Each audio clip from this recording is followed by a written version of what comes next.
بسم اللہ الرحمن الرحیم۔ السلام علیکم ورحمۃ اللہ وبرکاتہ۔ عزیز طلبہ و طالبات، ہم نے کتاب تمرین النحو سے صفحہ نمبر 92 تک 26 سبق مکمل پڑھ لیے تھے۔ جو طلبہ و طالبات سبق نمبر 26 میں آن لائن حاضر تھے، ان سب طلبہ و طالبات کو معلوم ہوگا کہ سبق نمبر 26 میں جو صفحہ نمبر 87 پر ہے، اسم کی قسمیں مذکر و مؤنث کے اعتبار سے یہ سبق اور اس سے متعلق جو قاعدہ نمبر 26 تھا، اس میں مؤنث کی 3 علامتیں ہیں۔ یہ قاعدہ بھی ہم نے تفصیل سے پڑھا تھا، اور اسی سبق سے متعلق جو 6 تمارین تھی، وہ تمارین بھی ہم نے الحمدللہ حل کی تھی۔ میں امید کر رہا ہوں کہ آپ لوگوں نے سبق بھی سمجھا ہوگا، قاعدہ بھی یاد کیا ہوگا، اور جو 6 تمارین اس سبق سے متعلق تھی، ان کو بھی آپ نے اچھی طریقے سے حل کیا ہوگا۔ اور جن جن طلبہ و طالبات نے سبق نمبر 26 میں حاضری نہیں دی، یعنی وہ آن لائن حاضر نہیں تھے، تو ان کے لیے ضروری ہے کہ پہلے وہ پچھلے تمام اسباق سنیں اور سمجھنے کی کوشش کریں، خاص کر سبق نمبر 26 کو سنیں۔ تمام اسباق آپ کے یوٹیوب چینل پر موجود رہتے ہیں۔ میں ان سب اسباق کو یوٹیوب چینل پر اپلوڈ بھی کرتا ہوں، آپ کسی وقت بھی استفادہ کر سکتے ہیں۔ آئیے ہم آج کا سبق شروع کرتے ہیں، جو صفحہ نمبر 93 پر ہے، فعل مجہول اور نائب فاعل۔ آج کا سبق بہت آسان ہے۔ آسان میں اس لیے کہہ رہا ہوں، یہی سبق آپ آسان نحو میں، آسان صرف میں پچھلے سال پڑھ کر آئے تھے، اور ابھی ماضی قریب میں تمرین الصرف میں بھی ہم نے اس کو پڑھا۔ آج آپ اس کو تمرین النحو میں بھی پڑھ رہے ہیں۔ دیکھیے، فعل کام کو کہتے ہیں، جس کو ورب کہتے ہیں انگلش میں۔ مجہول کس کو کہتے ہیں اور نائب فاعل کس کو کہتے ہیں، یہ آپ کو سمجھنا ہے۔ دیکھیے، یہ فعل جس کو کام کہتے ہیں، جس کو آپ ورب کہتے ہیں انگلش میں، ہے نا، یہ فعل، ورب یا کام تینوں ایک ہی معنی میں ہے، صرف زبان الگ الگ ہے۔ تو ہمارے سامنے 2 طرح کے فعل ہوتے ہیں، 2 طرح کے کام ہوتے ہیں۔ ایک کام تو ایسا ہوتا ہے، ایک فعل ایسا ہوتا ہے کہ اس کا کرنے والا ہمیں معلوم ہوتا ہے کہ یہ کام کس نے کیا ہے، اور جس فعل، جس کام کے کرنے والے کے بارے میں آپ کو معلوم ہے کہ کام کس نے کیا ہے، یہ فعل کس نے انجام دیا ہے، تو اس کام کو، اس فعل کو فعل معروف کہتے ہیں۔ سمجھ میں آ رہا ہے؟ اس فعل کو، اس کام کو فعل معروف کہتے ہیں عربی میں۔ ایک کام ایسا ہوتا ہے کہ وہ کام تو ہو چکا ہے، لیکن آپ کو معلوم نہیں کس نے کیا وہ کام، وہ فعل کس نے انجام دیا، تو اس فعل کو عربی میں فعل مجہول کہتے ہیں۔ عربی میں اس کو فعل مجہول کہتے ہیں۔ یہی آپ کو پڑھنا ہے۔ اب یہ فعل مجہول، یعنی ایسا کام کہ کرنے والا معلوم نہیں ہے، یہ کام کس نے کیا ہے، ایسا ہوتا کیوں ہے؟ ایسا کیوں ہوتا ہے؟ دیکھیں، اس کی 2 وجہ ہوتی ہے۔ ایک وجہ تو یہ ہے کہ واقعتاً معلوم ہی نہیں ہے کہ یہ کام کس نے کیا ہے۔ مثلا آپ گھر پہنچے، دروازہ کھلا ہوا آپ نے دیکھا، آپ گھر پہنچے تو آپ نے شیشے کا گلاس ٹوٹا ہوا دیکھا، تو آپ کو پتہ ہی نہیں، گھر میں کوئی تھا ہی نہیں، یہ گلاس کس نے توڑا، دروازہ کس نے کھولا، کھڑکیاں کس نے کھولی، تو یہ سارے کے سارے کام فعل مجہول کہلاتے ہیں. تو سرے سے آپ کو پتہ نہیں ہے کہ یہ کام کرنے والا کون ہے، یہ کس نے یہ کام کیا ہے. ٹھیک ہے، پتہ ہی نہیں آپ کو ہے. ہوا کے زیر سے ٹوٹ گئے، یا کسی انسان نے توڑے، یا بلی نے توڑ دیے شیشے کا گلاس. تو ایسا ہوتا ہے کہ آپ کو سرے سے معلوم ہی نہیں ہے کہ یہ کام کس نے انجام دیا. ٹھیک. یا پیسے آپ کے چوری جیب سے ہو گئے، آپ کو پتہ ہی نہیں کس نے چوری کیے. تو یہ سب کے سب فعل مجہول ہے. ایک وجہ یہ ہے کہ معلوم ہی نہیں ہے کہ یہ کام کس نے انجام دیا. یا معلوم تو ہوتا ہے، یعنی آپ کو پتا ہے کہ گلاس کس نے توڑا شیشے کا، کھڑکی کس نے کھولی، دروازہ کس نے کھولا، پیسے کس نے چرائے، سب پتا آپ کو ہے. لیکن آپ یہ کام کرنے والا جو ہے اس کا نام اس لیے نہیں لیتے، آپ یعنی فاعل کا نام اس لیے نہیں لیتے کہ اس کو خطرہ ہے. اس کو خطرہ ہے، یا آپ اپنے آپ کو بچانا چاہتے ہیں، آپ کی جان کو خطرہ ہے. اگر میں نے اس کا نام لیا تو مجھے مار ڈالے گا، یا اگر میں نے اس کا نام لیا تو اس کی جان کو خطرہ، اس کو کوئی مار ڈالے گا. تو فعل مجہول کے دو وجہ ہوتی ہے. ایک تو سرے سے آپ کو معلوم نہیں ہے کہ یہ کام کس نے کیا، واقعتاً پتہ ہی نہیں ہے، تو پھر آپ اس کو فعل مجہول کا نام دیتے ہیں. یا آپ کو پتہ تو ہے لیکن اس کی جان کو خطرہ ہے اس لیے اس کا نام آپ نہیں لیتے ہیں، یا آپ کی جان کو خطرہ ہے کہ آپ اس کا نام لیں گے تو آپ کو تکلیف پہنچائے گا، تو اس لیے یہ فعل مجہول بن جاتا ہے. ٹھیک ہے.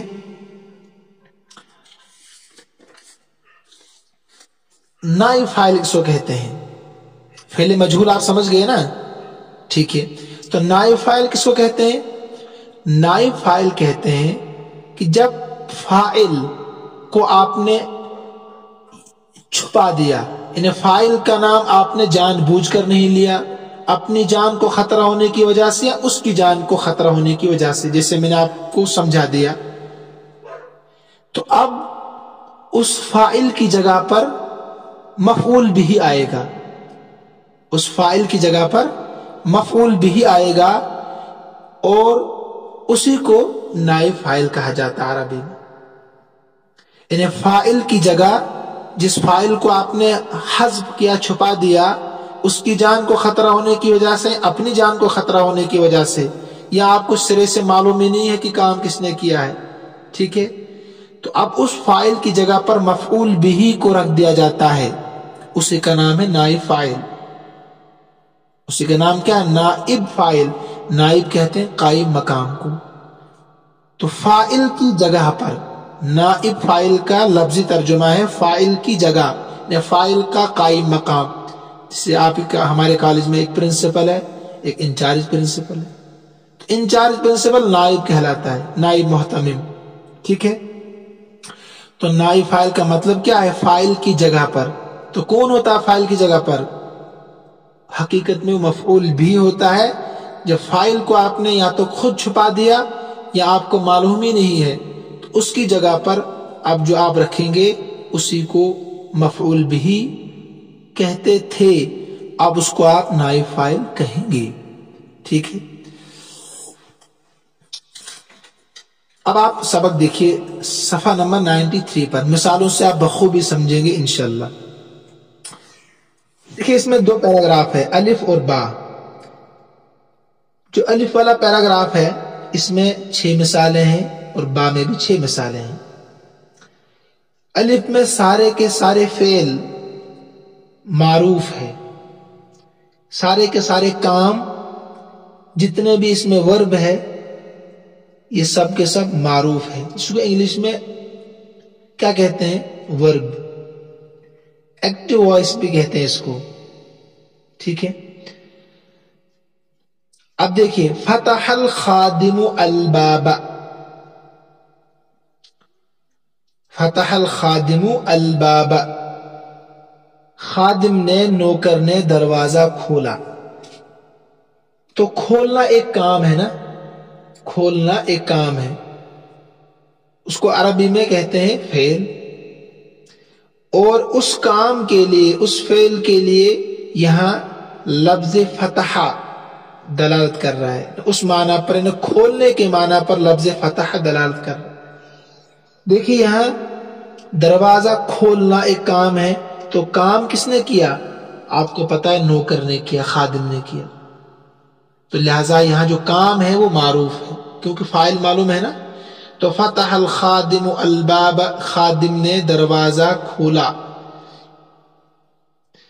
تو فتح فعل، الخادم فاعل، الباب مفعول به۔ میں نے آپ کو ایک دن پہلے کہا تھا مفعول به کا ترجمہ عربی میں، اردو میں کو عموماً ہوتا ہے کو، تو آپ یوں بھی ترجمہ کر سکتے ہیں خادم نے دروازے کو کھولا، خادم نے دروازے کو کھولا۔ یہ قاعدہ کلیہ نہیں ہے، لیکن عموماً اردو میں کو ترجمہ مفعول به کا ہوتا ہے۔ تو فتح فعل، الخادم فاعل، الباب مفعول به، کیونکہ یہاں پر فاعل موجود ہے، دروازہ کھولنے کا جو کام کیا وہ خادم نے کیا۔ اسی کو اب آگے بالکل سامنے جو ہے اس کو لے لیجئے، یہاں کہا گیا فتح الباب، دروازہ کھولا گیا، معنی دونوں میں ایک ہے، یعنی دروازہ کھولنا وہاں بھی ہے معروف میں اور مجہول میں بھی، لیکن فرق ہے کہ وہاں کھولنے کا کام جو کیا ہے وہ معلوم ہے کہ خادم نے کیا، اور اس میں یہ نہیں پتہ لگ رہا ہے کہ دروازہ کھولنے کا کام کس نے کیا۔ تو آپ نے کہا فتح الباب، دروازہ کھولا گیا، دروازہ کھولا گیا۔ اب یہ آپ نے چھپایا کیوں خادم کو؟ تو یہ وقت بتائے گا، یا تو آپ کو پتہ ہی نہیں ہوگا گھر پہنچ کر کے دروازہ کس نے کھولا حقیقت میں، تو پھر آپ کہیں گے فتح الباب، دروازہ کھولا گیا۔ یا آپ کو پتہ ہے، آپ اس لیے نہیں کہہ رہے ہیں کہ آپ کی جان کو خطرہ ہے کسی وجہ سے، اس کی جان کو خطرہ کسی وجہ سے، اس لیے آپ نام کو چھپا رہے ہیں۔ اب ہو گیا فتح الباب، دروازہ کھولا گیا، دروازے کو کھولا گیا۔ دیکھیے تبدیلی کیا آئی؟ دو طرح کی تبدیلی آئی، پہلے جملے میں اور اس جملے میں دو طرح کی تبدیلی آئی۔ دیکھیے وہاں فتح تھا اور یہاں فتح ہو گیا، تو وہ فعل ما فتح فعل معروف تھا اور فتح فعل مجہول ہے، تو یہاں پر فا کلمہ جو ہے اس پر پیش آ گیا، اور آخر سے پہلے والے یعنی عین کلمے پر زیر آ گئے۔ ایک تبدیلی تو یہ آتی ہے، فعل معروف سے اگر فعل مجہول بنانا ہو، جیسے کہ آپ تمرین الصرف میں تفصیل کے ساتھ پڑھ کر آئے ہیں، تو کیا ہوتا ہے؟ فعل معروف کو فعل مجہول بنانا ہو، شروع میں پیش دیتے ہیں، آخر سے پہلے والے حرف پر زیر دیتے ہیں اگر زیر نہ ہو۔ دیکھیے یہاں فا پر پیش دے دیا اور آخر سے پہلے والے یعنی عین کلمے پر زیر دے دیا، تو فتح سے فتح ہو گیا۔ ایک تبدیلی تو یہ ہوگی۔ دوسری تبدیلی کیا ہو گئی کہ پہلے جو الباب مفعول بھی بن رہا تھا ترکیب میں، اب وہی فاعل بن رہا ہے، مگر کون سا فاعل؟ نائب فاعل، یعنی یہ اب الباب الخادم کی جگہ پر ہے، جس کو نائب فاعل کہتے ہیں، خادم کی جگہ پر آ گیا نا، اس لیے نائب فاعل ہوگی۔ تو پہلے بھی دروازے کو کھولا گیا تھا، اب بھی دروازے کو کھولا گیا ہے، تو گویا کہ دونوں جگہوں پر مفعول بھی ہی ہے، لیکن وہاں پر وہ اپنی جگہ پر تھا اس لیے مفعول بھی کہہ رہے تھے، یہاں پر یہ فاعل کی جگہ پر ہے اس لیے اس کو نائب فاعل کہتے ہیں۔ تو اب جب نائب فاعل کی جگہ پر آئے گا تو اس کی کرسی ملے گی کہ نہیں؟ یعنی اگر محتمم یا پرنسپل کسی کو انچارج پرنسپل بناتا ہے ایک دن کے لیے، دو دن کے لیے، تو اسی کرسی پر بیٹھتا ہے کہ نہیں؟ تو یہاں پر اس کی کرسی پر بیٹھ گیا البابو، کسی کرسی پر؟ فاعل کی کرسی پر، الخادم کی کرسی پر، تو خادم کے لیے جو کرسی تھی وہی البابو کو ملے گی۔ تو خادم کے لیے کرسی تھی پیش والی، تو یہی کرسی البابو کو ملے گی پیش والی، تو لہذا اعراب بھی فاعل کا ملے گا نائب فاعل کو۔ تو نائب فاعل ہمیشہ کیا ہوتا ہے؟ مرفوع ہوتا ہے فاعل کی طرح، ذہن میں رکھیے۔ اب آخر تک جتنی مثالیں ان کو آپ اسی انداز میں سمجھ لیجئے، میں سمجھ رہا ہوں کہ آپ سبق سمجھ گئے، تو لہذا اب تفصیل میں جانے کی ضرورت نہیں ہے۔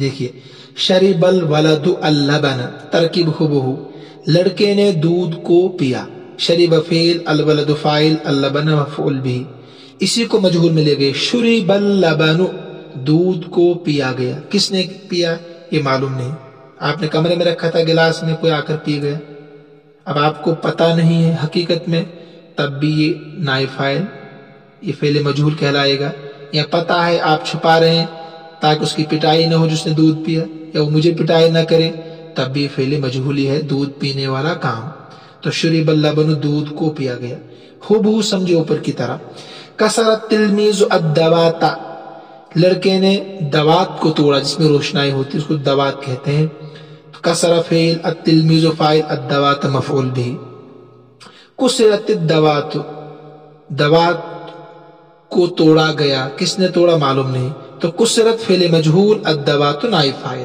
ترکیب ایسی ہوگی، یصنع النجار الکرسی بڑھی کرسی بناتا ہے، ٹھیک ہے، تین مثالیں تھی، فعل ماضی معروف کی، اسی طریقے سے سامنے فعل ماضی مجہول کی، ایسی تین مثالیں مضارع معروف کی، اور تین مثالیں مضارع مجہول کی اب آئیں گی، یصنع النجار الکرسی بڑھی کرسی بناتا ہے، تو یصنع فعل، النجار فاعل، الکرسی مفعول بھی، یصنع الکرسی کرسی کو بنایا جاتا ہے، تو بنانے والا کون ہے یہ پتہ نہیں ہے، تو یصنع فعل مجہول، الکرسی نائب فاعل، یرکب الرجل الحصان آدمی گھوڑے پر سوار ہوتا ہے، یرکب فعل، الرجل فاعل، الحصان مفعول بھی، یرکب الحصان گھوڑے پر سواری کی جاتی ہے، گھوڑے پر سواری کی جاتی ہے، تو یرکب فعل مجہول، الحصان نائب فاعل، یحلب الخادم البقرۃ خادم گائے کا دودھ نکالتا ہے، گائے کا دودھ دھوتا ہے، نکالتا ہے، تو یحلب فعل، الخادم فاعل، البقرۃ مفعول بھی، تحلب البقرۃ گائے کو دھویا جاتا ہے، یعنی دودھ نکالا جاتا ہے، تو تحلب فعل مجہول، البقرۃ نائب فاعل، سمجھ رہے ہیں کیا آپ نہیں؟ چلیے ٹھیک ہے، جو نہیں سمجھ رہے اللہ ان کو سمجھائے۔ جو صفحہ نمبر 94 پر ہے، یہ وہی باتیں ہیں جو میں نے آپ کو بتا دی ہے۔ اس میں دیکھیے آخر والا پیراگراف جو اس میں ہے،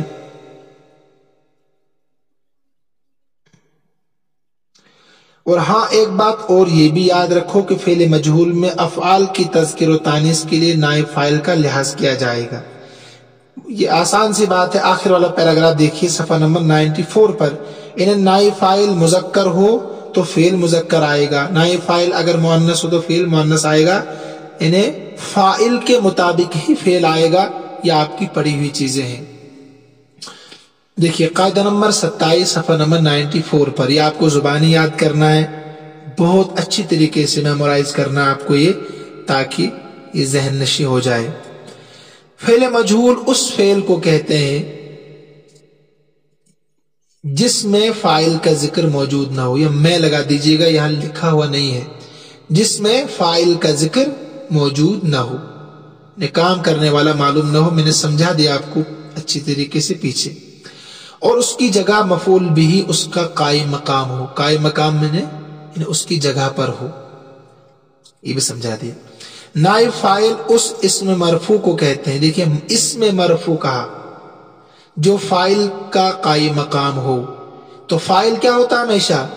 مرفوع، تو جب نائب فاعل فاعل کے قائم مقام ہوتا ہے نا، اس لیے نائب فاعل کہتے ہیں، تو وہ بھی مرفوع ہوگا، ہمیشہ مرفوع ہوگا نائب فاعل۔ نائب فاعل اگر مذکر ہو تو فعل بھی مذکر آتا ہے، نائب فاعل اگر مؤنث ہو تو فعل بھی مؤنث ہی لایا جاتا ہے، یہ بالکل آسان سی بات ہے۔ فعل ماضی مجہول کے پہلے حرف کو پیش اور آخر سے پہلے حرف کو زیر ہوا کرتا ہے، یہ قاعدہ کلیہ ہے، اس کو یاد رکھیے گا، بتا دیا ابھی میں نے آپ کو، فتح اور فتح۔ نمبر 5، فعل مضارع مجہول کے پہلے حرف یعنی علامت مضارع کو پیش اور آخر سے پہلے حرف کو زبر دیا جاتا ہے، ہاں یہ رہ گیا تھا، تو مضارع میں بھی ایسا ہوتا ہے کہ شروع میں پیش دے دو ان شروع والے حرف پر علامت مضارع جو ہوتی ہے نا اس میں، تو اس کو پیش دے دو اور آخر سے پہلے والے حرف کو زبر. ماضی میں زیر آخر سے پہلے والے حرف پر اور مضارع میں زبر. مضارع